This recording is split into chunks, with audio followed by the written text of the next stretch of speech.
In the beginning, the earth was without form. There was only the primordial ocean, which completely filled the universe. Its waters were motionless and silent. Before creation, there was nothing, there was only chaos and darkness. And out of this water rose the first dry land, the earth took form, and there was light. The creation story in Genesis? Genesis 1:1-9, in the beginning when God created the heavens and the earth was a formless void and darkness covered the face of the deep, while a wind from God swept over the face of the waters. Then God said, "Let there be light," and there was light, and God separated the light from the darkness, and God said, "Let there be a dome in the midst of the waters," so God made the dome and separated the waters that were under the dome from the waters that were above the dome. God called the dome sky, and God said, "Let the waters under the sky be gathered together in one place, and let the dry land appear." God called the dry land earth. No, this is an Egyptian story of creation. According to Heliopolitan mythology, Heliopolis in Greek, the theological center called Iunu in Egyptian and On in the Bible, in the beginning, there was only the primordial ocean, Nun, which completely filled the universe. The waters of Nun were motionless, silent and dark. It was the infinite nothingness before creation. The Egyptians knew that this water existed below because when they dug a well, water came up, and they knew that the sky was also water, because when it rained, water came down. That helped explain how the sun god Ra moved across the blue sky, too. Obviously the sun rode in a boat, and likewise on the return trip through the waters of the underworld each night. Adam, he who created himself, emerged from the primordial ocean and appeared on the first dry land, the primeval mound, and caused light to dawn on the world and disperse the darkness of the chaos that had existed before the first time. And then, just as it says in the Christian Bible, Ephesians 5:13, everything exposed by the light becomes visible. The first earthly life to grow on this primeval mound was a lotus, water lily, which was an Egyptian symbol of rebirth because it folded up at night and unfolded in the morning. On this mound, the lotus opened and Ra emerged, light was born. And the Bennu bird, an ibis, which found its way into Greek myth as a phoenix, came at dawn and alighted on the primeval mound, which was enshrined in symbolism as the Benben stone. The tip of an obelisk or pyramid, pyramidion, represents this first land, as well, and the residence of the god in the temples was raised a few steps, also as a model of the primeval mound. These ideas followed observation. As the annual flood receded, plants sprang up on the mounds of earth that appeared, a fine metaphor for new life and renewal. Therefore the Egyptians conceived of the beginning of the world as an emergence of land from the waters. The primeval mound was called Tatanen, the emerging land. The spring floods led thinkers to ponder duality, a fundamental concept in Egyptian culture. The flood event showed that while water was life-giving, it could also be chaotic and had to be brought under control.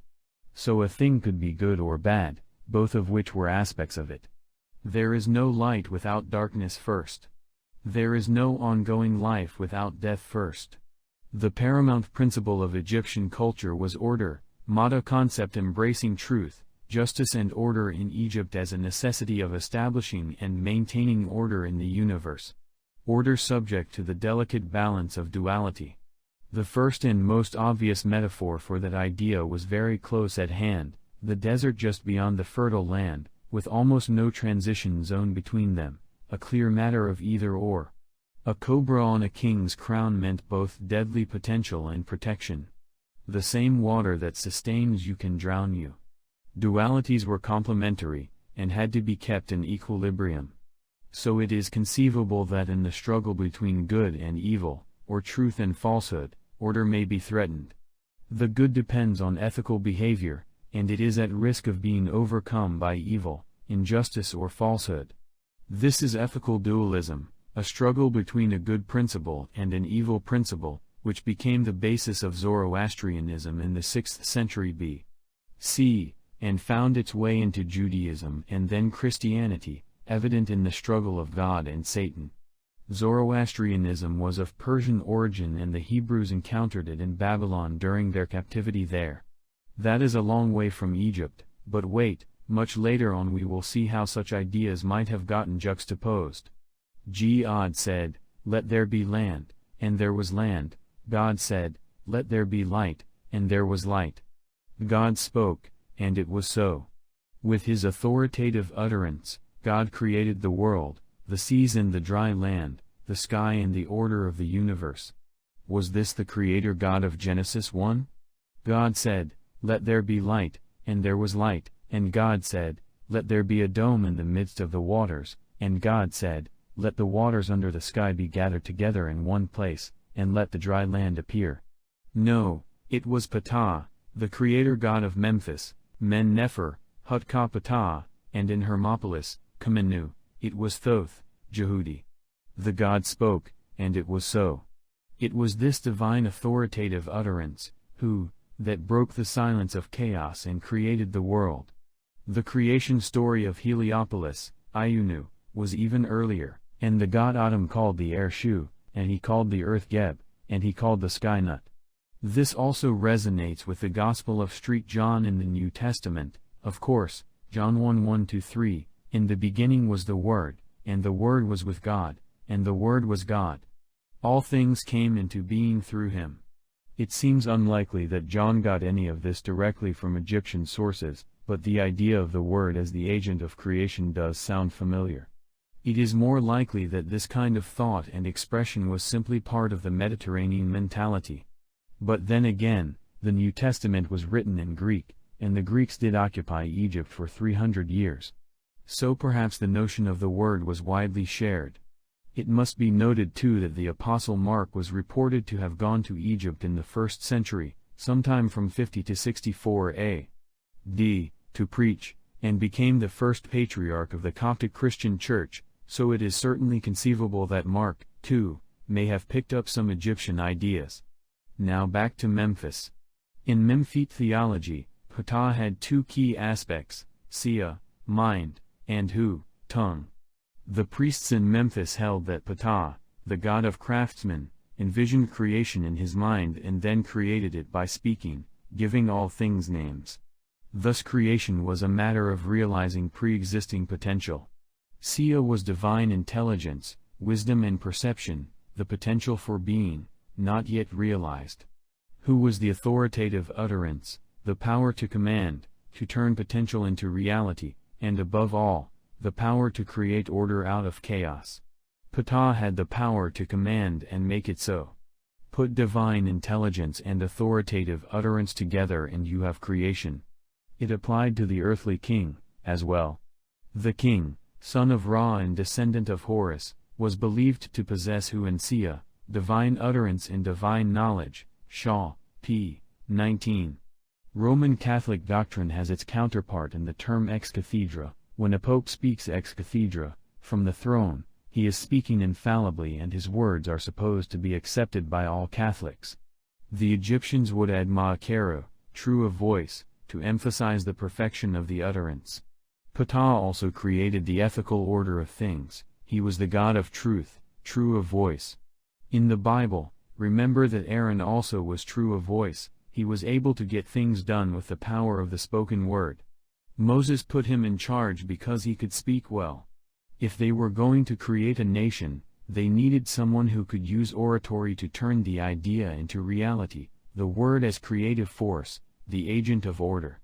In Hermopolis, there were 8 deities, 4 god principles, Nun, Ha, Kuk and Amun, and their female consorts, who were simply their feminine doubles. Nun the primordial water, the infinite void, dark and formless, as in Heliopolis, Ha, unendingness, Kuk, the absence of light, and Amun, that which is unseen, or air, the wind that stirs the waters from their immobility. These 4 principles lay dormant in the universe, waiting for an active force to stir darkness, unendingness, silence and chaos into order. Amun, the divine wind, was that force, the prime mover of creation. But also in Hermopolis, there was a version of the creation story that matched the Memphite story. An egg was laid by an ibis bird, who was actually the god Thoth. Thoth broke the silence of chaos with his divine authoritative utterance, which created the universe, just as in Memphis with the voice of Ptah. Yet a third version of creation in Hermopolitan myth told how a great celestial goose laid an egg on the primeval mound, inside of which was Ra, the bird of light who would create the world. Of course, the concept of light as the image of the divine was hardly exclusive to the Egyptians. John 1:3-4, 9, what was coming into being in him was life, and the life was the light of all people. The true light was coming into the world. Also in Egypt, a common term for the land of the blessed dead was Lightland. So in different places, different theological systems presented gods said to be the creator of the world, the first being, the chief of all the other gods, etc. But common to all is that they all stand for order and command over natural forces. Light, water, earth and air are brought under the command of the Word, this divine authoritative utterance that broke the silence of chaos and created order. Again, let's look at Genesis 1, God said, "Let there be light," and there was light, and John 1:1, "In the beginning was the Word, and the Word was with God, and the Word was God." Also John 5:25, "The dead will hear the voice of the Son of God, and those who hear it will live." In fact, the Word of God as agent of creation and indication of absolute authority appears throughout the Bible. Isaiah 40:3-5, for example, "Prepare the way of the Lord, make straight in the desert a highway for our God, then the glory of the Lord shall be revealed, and all people shall see it together, for the mouth of the Lord has spoken." In Egyptian thought, because the two absolutes of the universe before the first time were darkness and silence, the two absolute needs of creation were light and sound. The light of the sun, the giver of life, was Ra, and syncretizations of Ra, Ra Adam, Amun Ra, Ra Horakti, and it was sound that broke the silence. The world emerged from the silence and the darkness. The name of Adam, one of these creator gods, means the beginning or the source, and, perplexingly, it also means the end. The sun god Ra, naturally enough, is associated with light. These two deities, syncretized as Adam Ra, comprise the beginning and end of light, reminiscent of the Alpha and Omega of Christianity, the beginning and the end, Reverend 1-8, 22:13. A ring known by the Egyptian word Shen, from Shenu, round, therefore unending, was a common symbol of eternity, and, when elongated into a cartouche, became a symbol of eternal protection, an agent of the eternal protection of the king's name, with neither beginning nor end. Combining the ideas of endlessness and finality may seem an ironic and naughty matter, but it's something the ancient Egyptians contemplated, and so do we, the people of the book. See the discussion of eschatology on page 5. Poetic Echoes. Isaiah is perhaps second only to the Book of Psalms in its flowing, poetic style. But it goes a step further than musical resonance. It combines poetic and prosaic styles, resulting in a unique, engaging sound that is neither prose nor poetry exactly, but seems ideal to cast as is into an oratorio, g.f. Handel's Messiah, for instance. There is an Egyptian precedent for this unique and beautiful hybrid of poetic-prosaic expression. Ancient Egyptian literature employs three styles: prose, poetry, and a style that stands midway between the two, explained Egyptologist Miriam Lichtheim, who identified this third style as the orational. The hallmark of all prose is the linear forward movement thought by means of variously structured sentences which, because they are deliberately varied, prevent the emergence of a regular sentence rhythm and of a predictable form. The intermediate style, on the other hand, is characterized by symmetrically structured sentences. It was employed exclusively in direct speech. Hence I call it symmetrically structured speech, or, the orational style. Lichtheim, p. 11. That describes Isaiah, as well as much of the books of Psalms, Proverbs, and Job. But it originated in Egypt and was in regular use in the Old Kingdom, 2686-2181, per Ian Shaw, Oxford. Dominion over the dragon W-hat image could be easier to interpret than that St. George on horseback slaying the dragon? Asked the late Christiane Noblecourt in her exhaustive study, Gifts from the Pharaohs, How Egyptian Civilization Shaped the Modern World, p. 85, and then proceeded to point out that in this ubiquitous European image we are really seeing the icon